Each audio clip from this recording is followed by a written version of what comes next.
Hello, everyone, and welcome to interview number 5 on Bridging the Divide. This is a chance for us to talk about everything that you need to know to make digital transformation successful at your company.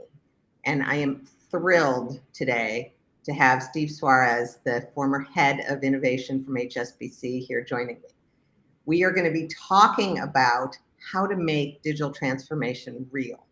We've talked a lot about different kinds of technology and how to think about strategy.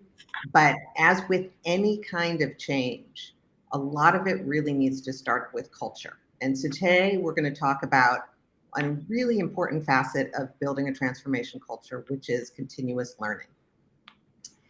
And Steve is amazing at this. He is one of the biggest believers of continuous learning that I've run across. And this is speaking as someone who is passionate about it myself. So before we dive in and talk about transformation and continuous learning, I want to give everyone a chance to know a little bit more about Steve. Steve, can you give a little more color on your background? Yeah, and thanks for having me here, Brigid. Yeah, so good morning, good afternoon, good evening from everybody kind of listening in. Steve Suarez. I'm based in London. I was the head of innovation for global functions within HSBC. I was at the bank for almost 20 years. Before that, I was in the US. Did some work in telecom, and now I'm actually an external advisor to Bain & Company. I'm doing some of my own board work and starting up my own consulting company. Actually, now that I think about it, this is probably the first live event I'm doing where I've actually said that out loud. So I'm telling everybody. So you guys heard it here first. Fantastic. We love sharing new information with folks. That's perfect. Fits right in with how we go about it. So today, most people I think are going to assume as soon as you talk about, okay, we're going to talk about continuous learning, the first thing that you want to talk about is stuff that you want to learn or what priorities. We're actually going to take one small step and lay a foundation before we do that and talk about psychological safety. Transformation is hard. It makes people uncomfortable. It is about change. And even the people who do change all the time, like me and Steve, still have those times, I'm sure, like I'll speak for myself, but like you wake up sort of in a cold sweat going, oh my gosh, is this really going to work? And we, have spent a lot of time conditioning ourselves to accept it. And so if you don't spend the time before you try to build a culture of transformation, making sure that your teams have psychological safety, you're not going to be as successful as you would like to be. Now, for anyone who doesn't know about psychological safety, early on in my career, a great guy that I used to work for first introduced me to the concept of what makes high performance teams, right? And he said, Brigid, it's really just people who like or trust each other. Made sense to me, and I started seeing examples of that in my own life. But in 2015, Google, with the data trove that they have, did an actual project, Project Aristotle, where they proved that the most important thing to building high performance teams is psychological safety, which basically just means that your team trusts each other. Steve, how do you think about, when you think about innovation and all the change that you do in what you do, how do you think about psychological safety as a foundation, and how do you get started with it? Well, it's funny. We all came to understand this and feel it as it being real. For me, you got to bring your whole self, and you got to bring who you are with your ideas. And in driving innovation is really about bringing creativity. And I don't know if you've ever been incredibly creative under high stress times. I know I haven't. And so if you don't create that environment where people can come, bring their ideas to the table, express themselves in somewhere where they feel comfortable, people are going to shut down, clamor, and they're not going to be able to share. And if you don't have that, you don't have the recipe to really innovate or transform things. So I'm without that, none of the other things that we're about to talk about is possible. So I think as a leader, and I know we'll talk about leadership, you have to be able to make sure you're creating that environment for you and your people, so that you can have that psychological safety. I know one example was, I don't know, I know, Bridget, you're in the U.S. We call it like maybe shark tank or dragon's den. We would do that to kind of have junior members of staff come and present their ideas. And I remember thinking that I actually had to train the executives on how not to shut down ideas so quickly and be open. Because the minute they say, "Oh no, you know what? We've already tried that. That doesn't work," you just shut down that idea without fully listening to that idea, and maybe there's a different way of doing it. And so I think part of it, and especially if you're a senior leader, you have to be careful with your words and what you say. You have to try to instill that, look, it's a safe environment, be open to ideas, and don't shut people down. Come up with kind of a yes and language versus no or but. I think when somebody says yes but, they're pretty much already telling me they're not agreeing with my idea. That's a really good point. I really like what you said about bringing your whole self as well. I know one of the things that I did that I think created a lot of psychological safety and was sort of accidental was during COVID, right after George Floyd. I was looking for something to do, and a brilliant guy that I know suggested, well, why don't you set up these regular monthly sort of topic discussions? And I was like, what? And he's like, it'll just give people a chance to talk about things that are important. You can choose a facilitator, not you. And they pick a topic that's important to them, something sort of in the DEI window. And I was like, okay, I mean, whatever. It's only 45 minutes a month. It's not like going to kill anybody, right? So we started it off, and the first one was on bias in AI. I was working with IBM at the time, right? It's a natural kind of DEI / business kind of thing. But we ended up with ones on Martin Luther King Jr.'s letter from a Birmingham jail, neurodiversity, Catholicism in the US today. The topics were just all over. And we got to the end of the year, and during a debrief, everybody said that was when they got to know their colleagues. That was when they got to understand them, and it made them a lot more comfortable asking their colleagues for help, made them a lot more comfortable collaborating with their colleagues. And so in what was supposed to be something sort of a reaction to, George Floyd, turned out to be a really great way to build psychological safety, because exactly as you said, it let people bring their whole self, right? The person chose neurodiversity because they had an autistic child, right? That kind of thing where people start understanding their colleagues better. Yeah. Awesome. Okay. I think that's a good example. I mean, I could tell you personally, I've got dyslexia, and I was really concerned on sharing that when I was younger and in my profession. And now I feel like I with everything that I've been able to do with my career and everything that I've been able to achieve, I actually now share it with people.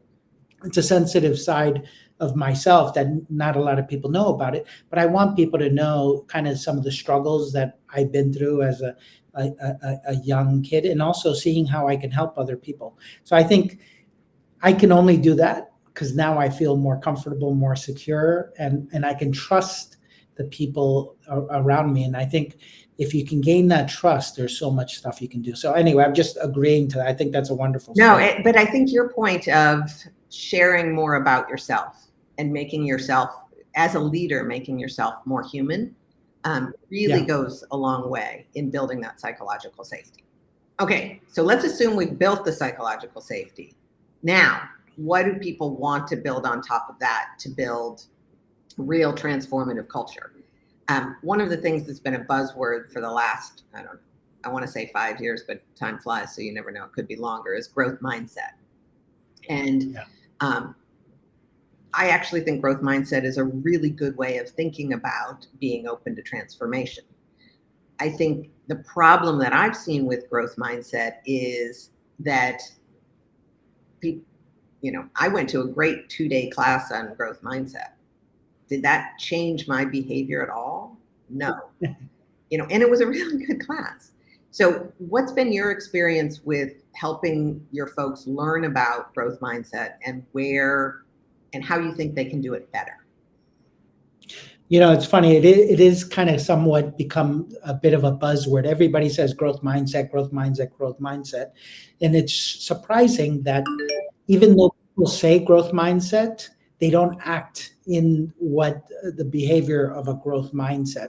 And I read the book, I did the classes as well. I'm a big believer in this, and I feel like I know it well, but I can tell you that sometimes I catch myself having a closed mindset, and I catch myself having old bad behaviors. And so it's not something that you achieve and you accomplish and all of a sudden I've graduated from growth mindset school. I think it's like a muscle, and it's a muscle that you have to continuously keep improving and working on to get there. And so I could tell you, I feel like I'm a very open person that has, possibilities are everywhere. There's always an opportunity to do things, but I catch myself still going back to some of those behaviors. So I think it's understanding it, but also putting it in practice. Because just because you understand it, if you're not living it and doing it, you don't really have the growth mindset. And again, I could tell you that I struggle with this as well. I catch myself doing opposite to what I teach, learned about, and it takes work. So it's a constant way of thinking. It's a constant way of challenging. I think growth mindset is a beautiful, excellent tool. I have my kids read the book, and but it is work, and it's like a muscle that you have to keep developing. Yeah, I mean, I think when I think back on, seriously, it was a great 2-day class. And for somebody like me, steeped in growth mindset, it did help push me a little bit. But when I think back on it, it would have been so much more useful as a 26-week class for an hour a time instead. I guess 16, maybe not 26, 16 week for an hour each time rather than a 2-day, 8 hours each day, right? Because then you're making it into your practice. I mean, look, everybody says you're supposed to meditate for 5 hours a day, exercise for 30 minutes a day, but I think you also need to do growth mindset every day, right? Because it's exactly when you talked about the dragon's den, right? It's that same kind of, it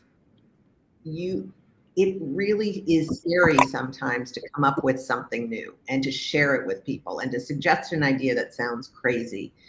And the second time you do it, it's still scary. But the 20th time you do it, it's not so scary. It's hard. Yeah. It's still hard, but it's not scary. And so, the curve becomes easier as you do it. And if you do it 16 hours in a really compressed circle versus if you do it every day as part of your job, so you do like an hour of training and then later that afternoon or the next day you have a meeting with your team and talk about, hey, what are some things that we should brainstorm about or do differently, or what you are, I mean, I love it, building that muscle and building that muscle memory. Absolutely. Fantastic. As we think about transformation, right, a lot of it is really that growth mindset, that willingness to question what it is we are doing and how to do it differently. Now, when we say digital transformation, we bring in one other factor, right, which is technology. And what hurts me a little bit is sometimes as soon as we say digital transformation, people who aren't in the technology silo of the company assume it's not theirs, assume that that's hard, that's tech, that's not my job, when in fact literally all of the transformation that you're going to do, or 99% of the transformation that you're going to do given the world that we live in, is going to be driven by some kind of technology, whether it's Yep. automation or AI or quantum or whatever.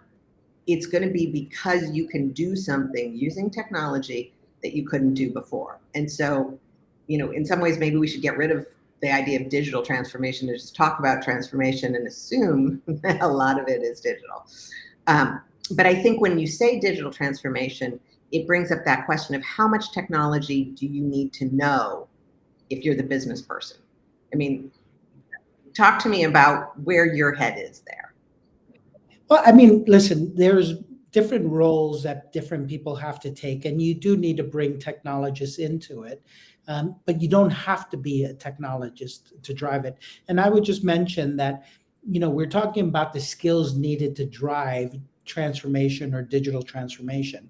And the first two things we covered are really soft skills.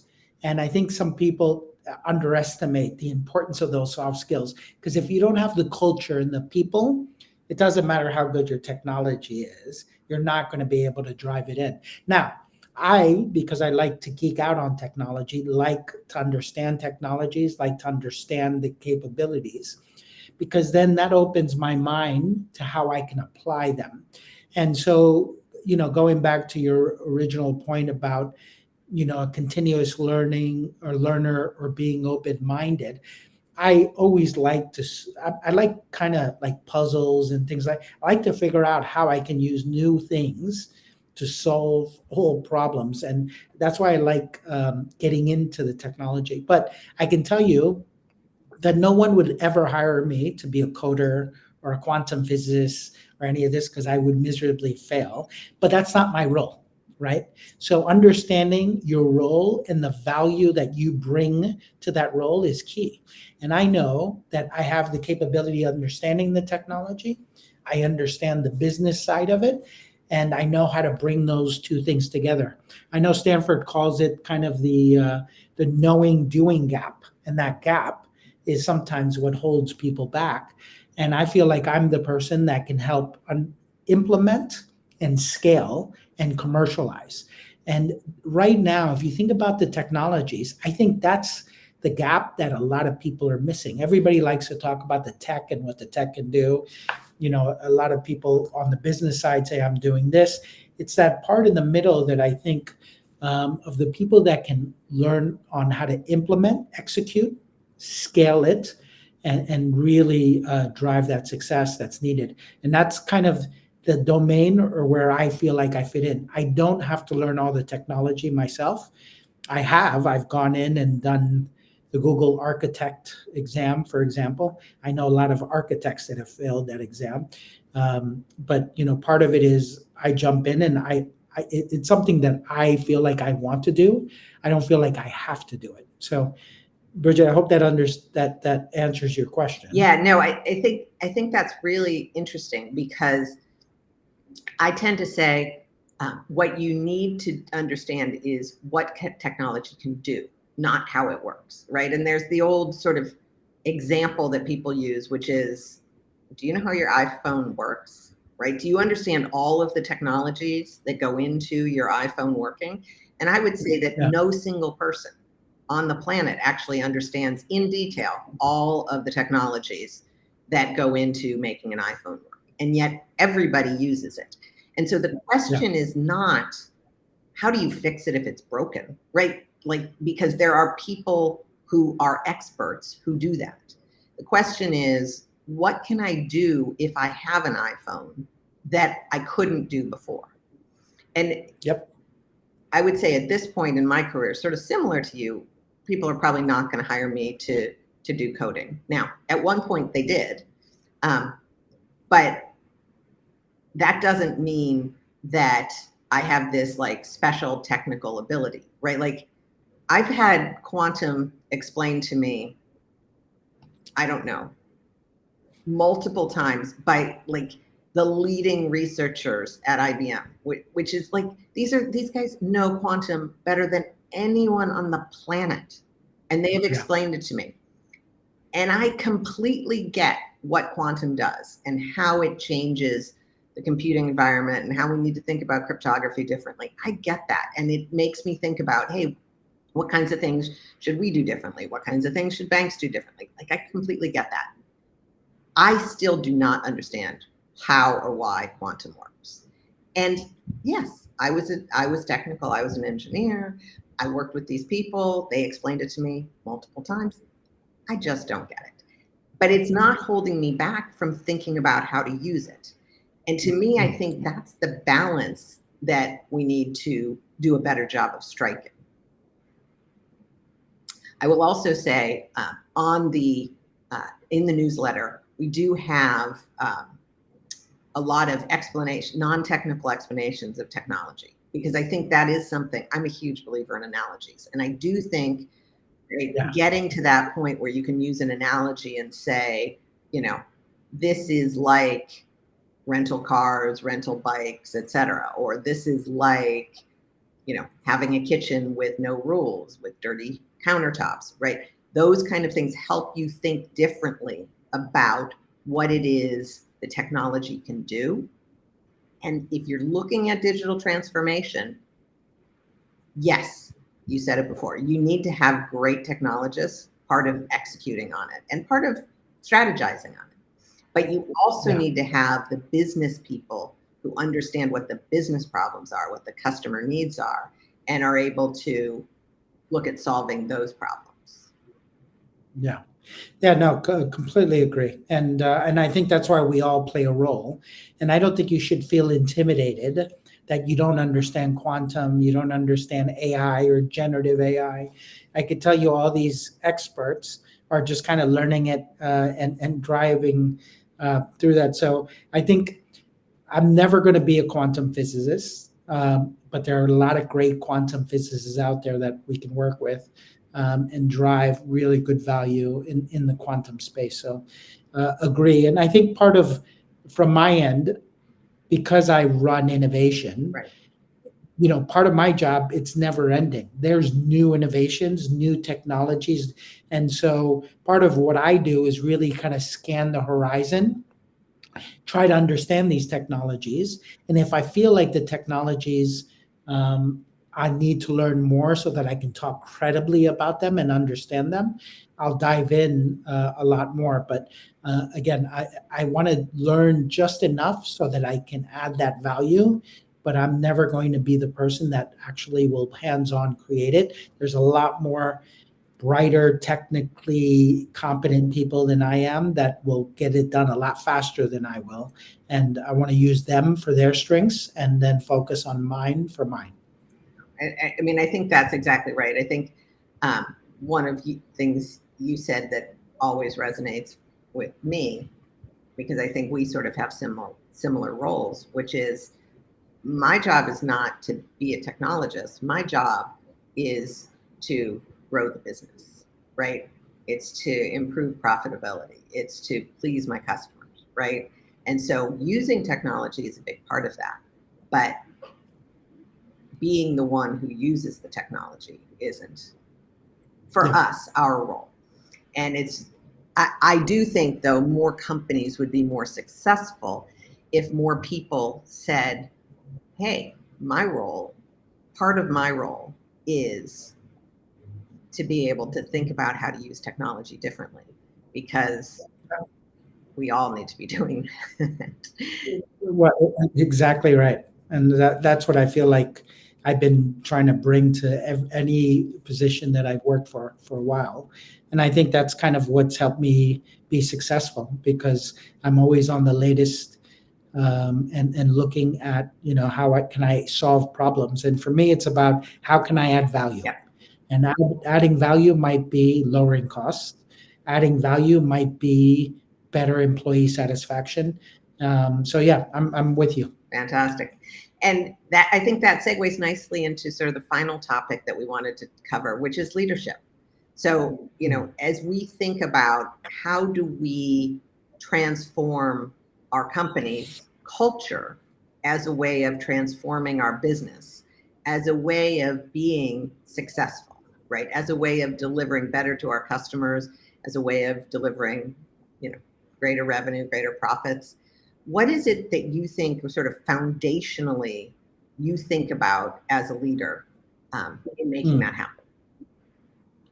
Well, I think foundationally, it's really around trust and the people that trust in you, and to develop that trust, and for people to follow you, and you need to be able to lead by example.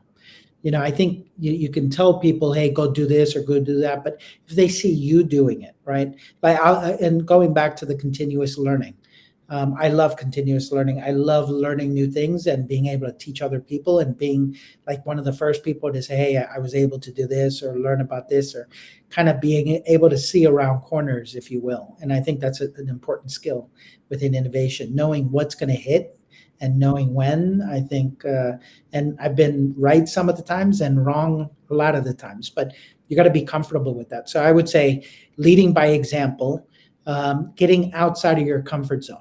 If you're comfortable and everything's going well, then you're not really stretching yourself and you're not really innovating and driving change.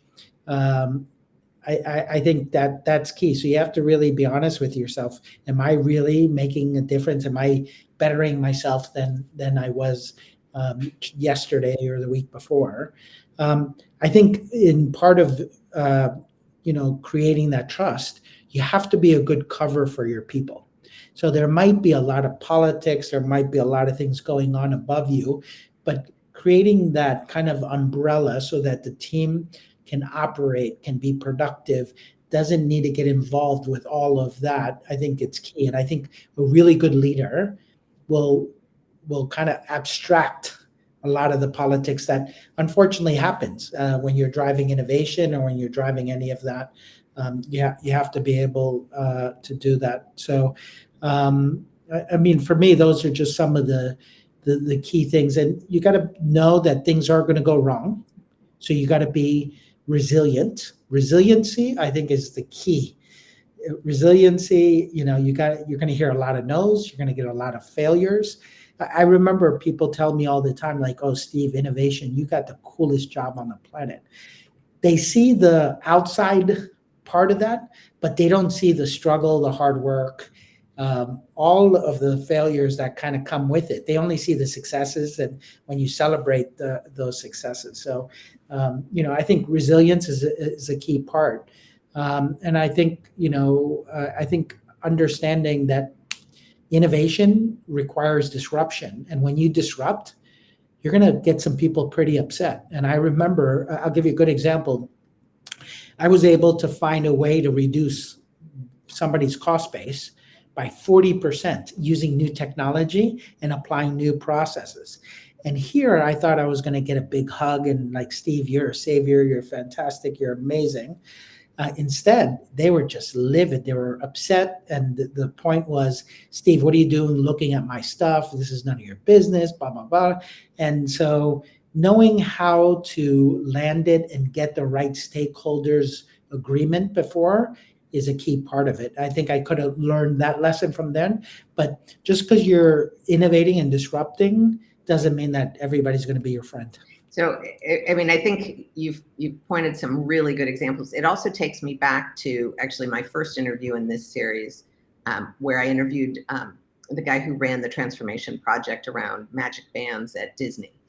And I was always very impressed with the fact that Disney did a lot of things right there, right? They the directive for transformation was, hey, nobody's going to cannibalize us because we're the best in the world. So we need to figure out how to cannibalize ourselves, which is always what you should be asking.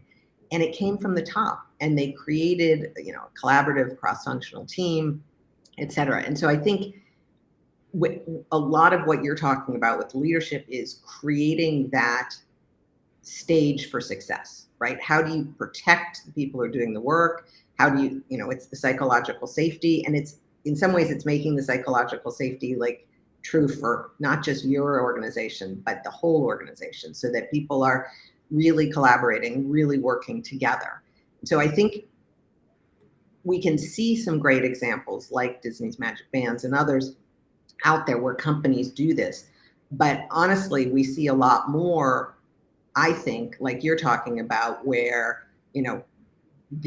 the idea for improvement, oh, you can save 40%, is seen as, you're stupid, you did things wrong, not, hey, you've been working really hard. We've got a new and better way to do things, right? Like if you've been washing your clothes by hand and somebody says, hey, there's a new invention called a washing machine, do you get angry and say, well, I don't want one of those newfangled things and continue to like rub your hands raw? Or do you say, sign me up, when can you deliver it? That is really the question of, have you built that culture of continuous cooperation, continuous collaboration, and continuous learning so that you're focusing on not just what's the newest technology, right? Because, and here Disney's another great example, right? Like they did their magic bands with RFID technology, which at that point was a 60-year-old technology. So it's not like to solve a problem, you have to go find quantum. You absolutely need to know that quantum's out there and know that these new things are what's going on with generative AI and all of these things.